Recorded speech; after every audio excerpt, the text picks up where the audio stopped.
of the nation.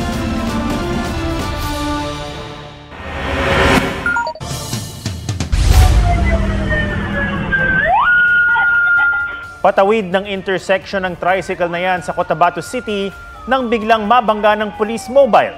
Sa lakas ng impact, nakaladkad ang motorsiklo at tumilapon ng driver at pasaherong kapwa estudyante.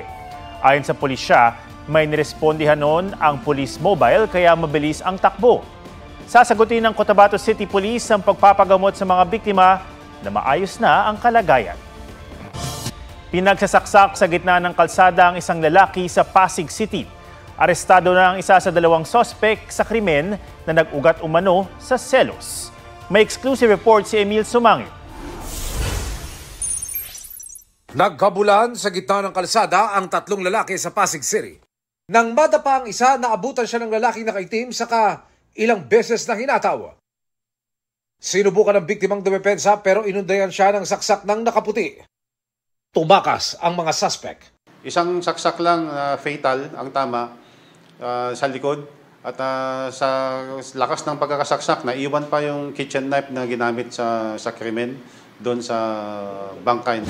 Makalipas ang ilang oras, nadakip ang lalaking sumaksak umano sa biktima.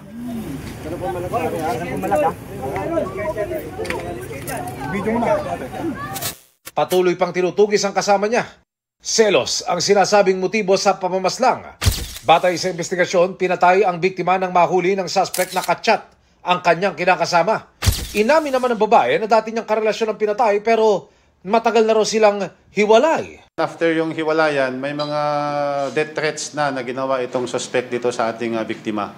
Siya rin ang tatayong testigo sa kaso. Biktima lang din po ako dito. Ayun lang po, sa korte na lang po ako magpapaliwanag. Po, ituro niya yung talagang mismong umano doon. Hindi yung ako. Wala po akong kinalaman dito.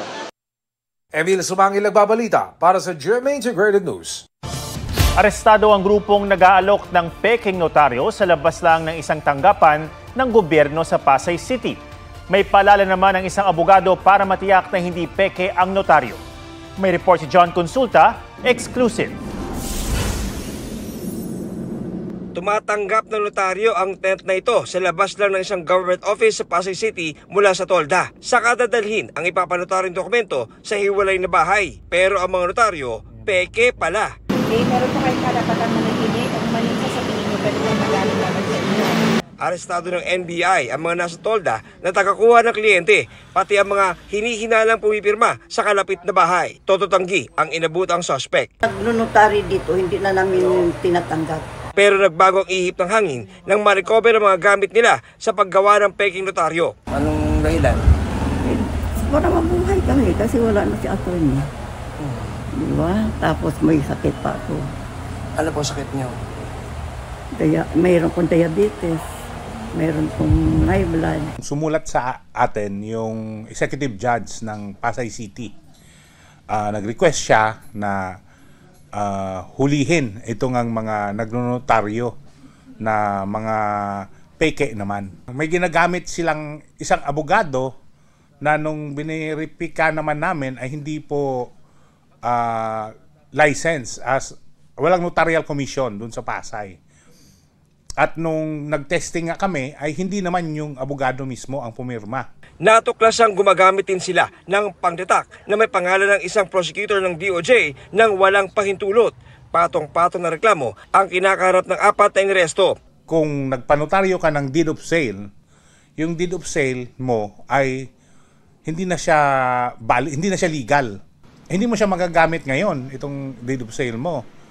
Kung mag-ano ka naman ng mga affidavit, hindi mo siya pwedeng gamitin, lalo na sa mga government offices. Para malaman kung peke ang notaryo, kung gusto mo talaga ma-check kung ang tao ay notarya, ay lisensyado o hindi, pupunta ka sa korte, tatanungin mo kung itong tao ito ay nabigyan ng komisyon, maging notaryo o hindi. Ang masasabi ko lang, kunwari, nasa harap lang, syempre magdadalawang isip ka. In the first place, dapat yung nagnotaryo na handon. Hindi haharap sa iyo yung mga sekretary at magkita kayo dalawa ng notaryo.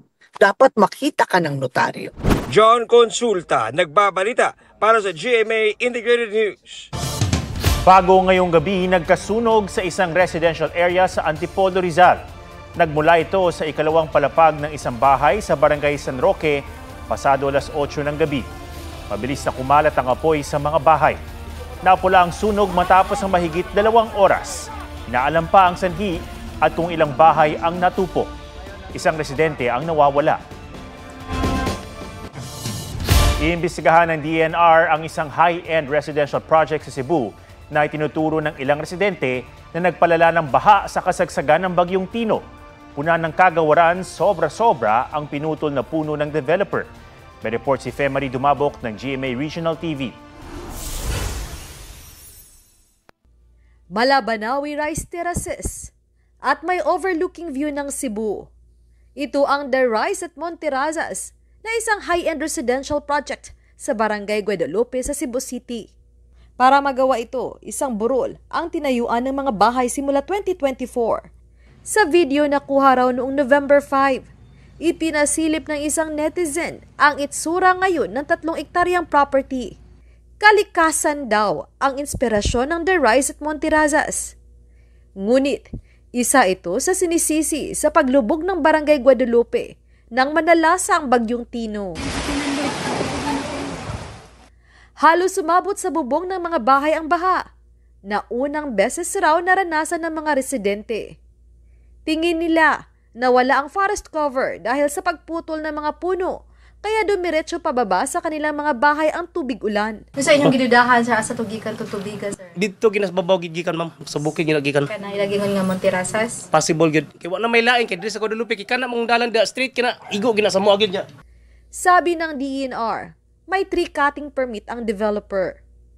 Pero pinuna rin ng ahensya ang dami ng nawalang puno sa lugar sa loob ng 3 taon. Sa Centro Cebu City kasi meron tayong ginawa na tree inventory last in the year 2022. It recorded 745 trees. Ngayon, nung nag-conduct tayo ng interview last Friday, it appears na 11 na lang, 11 yung out of 745 na mga kahoy during the inventory. Meron talagang tree cutting permit yung proponent. Iniimbestigahan na ng DENR kung may nilabag ang developer sa kanilang Environmental Compliance Certificate at iba pang regulasyon. Nag-iimbestiga na rin ang lokal na pamahalaan ng Cebu City. Kung ingon sila atong i-close, then we will do that. Now, kung ingon nato kinahanglan inyo ning padak-an inyong catchment para sa kayuhan sa syudad o sa mga tao nga naa sa ubos, then we will let them do that. Sinusubukan pa naming kunin ang panig ng developer. Pinuntahan din ng GMA Integrated News ang tanggapan ng Monterrazas de Cebu, pero ayon sa gwardiya doon, walang pwedeng humarap sa team. Femari Dumabok ng GMA Regional TV. Nagbabalita para sa GMA Integrated News. Bumagsak sa panibagong all-time low ang piso kontra dolyar ngayong araw. Nagsara yan sa 59 pesos and 17 centavos na mas mababa sa dating all-time low na 59 centavos and 59 pesos and 13 centavos noong October 28.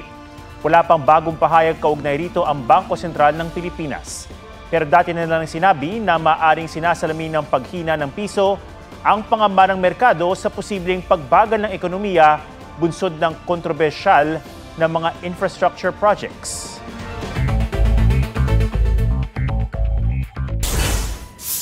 Oplang kontrabaha inilunsad nasa 120 waterways sa critical areas ang araw-araw na lilinisin at palalalimin ng DPWH sa susunod na 9 na buwan.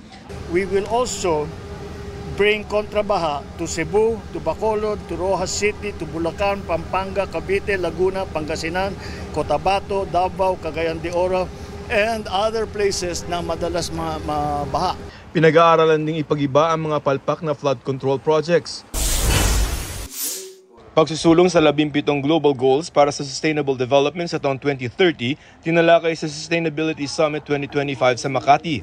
Kabilang sa mga layuning yan ang zero hunger, climate action at kalidad na edukasyon. Dinalahan ito ng iba't ibang grupo, ahensya ng gobyerno at ng pribadong sektor, kabilang ang Kapuso Network. Joseph Morong, nagbabalita para sa GMA Integrated News. 24 na lokal na opisyal ang iniimbestigahan ng DILG dahil sa pagbiyahe sa ibang bansa sa gitna ng bagyo. Ayon kay DILG Secretary John Vic Remulla, bumiyahe pa rin pa Europa ang mga opisyal kahit may direktibang nagbawal sa mga biyahe mula November 9 hanggang 15. habang nananalasa ang bagyo. Posible anyang kasuhan ng gross insubordination at abandonment of duty ang mga opisyal. Karamihan daw sa mga iniimbestigahan ay mga mayor. Hindi naman kasama sa iniimbestigahan sina Isabela Governor Rodolfo Albano III at Batanes Governor Ronald Aguto Jr. na nagpaalam sa DILG noong November 8 bago pa inilabas ang direktiba. At yan po ang State of the Nation para sa mas malaking misyon at para sa mas malawak na paglilingkod sa bayan. Ako si Ato Maraulio mula sa GMA Integrated News, ang News Authority ng Pilipino.